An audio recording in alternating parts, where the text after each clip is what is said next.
यहाँ पर एक क्वेश्चन है, starting from a stationary position. एक स्टेशनरी पोजीशन से शुरू करता है। Rahul pedals his bicycle to attain a velocity of 6 metre पर सेकेंड इन 30 सेकेंड। तो एक राहुल है, उसकी साइकिल की स्पीड अभी 0 है। हम ऐसा क्यों कह रहे हैं? क्योंकि बोला है starting from a stationary position. तो स्टेशनरी पोजीशन से है, स्पीड 0 है और ये 6 मीटर पर सेकेंड वेलोसिटी अटेन कर लेता है, पैडल करता है साइकिल को और 6 मीटर पर सेकेंड स्पीड अटेन करता है और इसमें समय लग जाता है 30 सेकेंड। 6 मीटर पर सेकेंड करने में उसे समय लग जाता है 30 second. Then he applies brake.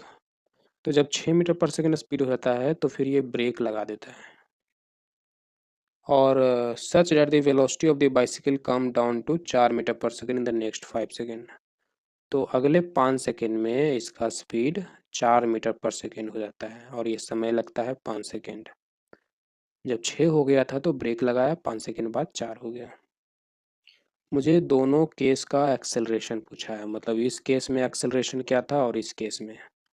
तो एक्सेलरेशन होता क्या है? तो जिस तरीके से वेलोसिटी था या स्पीड कह लें कि rate of change of distance in unit time, है ना, कि यूनिट टाइम में कितना डिस्टेंस कवर करता है, मतलब 1 सेकेंड में कितना डिस्टेंस कवर करता है, दैट इज स्पीड।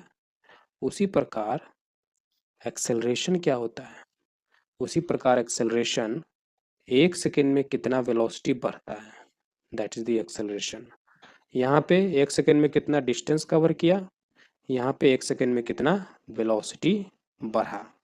यहाँ डिस्टेंस कितना बढ़ा, मतलब पोजीशन कितना बढ़ा 1 सेकेंड में, कह सकते हैं कि पहले पोजीशन 5 मीटर था किसी रेफरेंस पॉइंट से, 1 सेकेंड बाद वैसी उस ऑब्जेक्ट का रेफरेंस पॉइंट से पोजीशन 6 मीटर हो गया, तो 1 सेकेंड में 1 मीटर बढ़ा ना।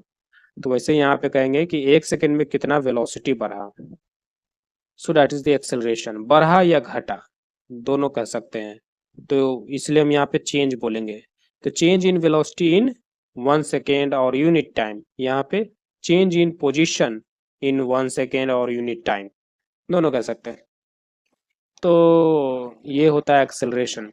तो जैसे वेलोसिटी में हम लोग करते थे कि कितना डिस्टेंस है, मतलब कितना पोजीशन कवर किया है, 5 मीटर पे था अब 6 मीटर पे है, तो पोजीशन तो 1 ही मीटर कवर किया है ना। तो ये 1 मीटर कैसे निकालेंगे? Final position minus initial position करके।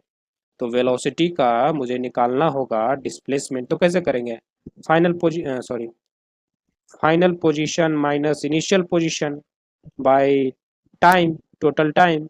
तो वैसे ही एक्सेलरेशन में भी करेंगे कि कितना वेलोसिटी बढ़ा 1 सेकेंड में, तो final velocity minus initial velocity by time.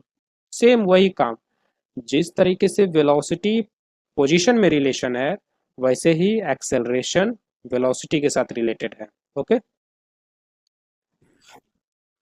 तो पहले वेलोसिटी इसमें देखते हैं। एक्सेलरेशन मुझे निकालना है दोनों केस का। तो इस केस में फाइनल वेलोसिटी है 6 और इनिशियल वेलोसिटी है 0। तो फाइनल माइनस इनिशियल करेंगे तो कितना आ जाएगा 6 और टाइम कितना लगा 30। तो 6 मीटर पर सेकेंड, सेकेंड सेकेंड कटेगा नहीं, सॉरी, गुना हो जाएगा। तो 6/30 मीटर पर सेकेंड स्क्वायर, इसको काट कर इसको सिंपल कर लो और दैट इज योर एक्सेलरेशन। इस केस में भी फाइनल पोजीशन क्या, सॉरी फाइनल वेलोसिटी क्या है 4, इनिशियल क्या है 6, डिफरेंस क्या हो गया -2, टाइम कितना लगा 5। तो -2/5 मीटर पर second square is acceleration in this case. देखिए एक्सेलरेशन एक वेक्टर क्वांटिटी है, तो यहाँ पे ये माइनस आया साइन, तो इस माइनस का मतलब हम कहेंगे, यहाँ पे देखिए प्लस आया है तो कहेंगे कि ये एक्सेलरेशन 6/30 इधर लग रहा था, और ये 2/5 है और माइनस में है तो कहेंगे 2/5 इधर लग रहा है। ठीक है, ये निगेटिव एक्सेलरेशन हो गया।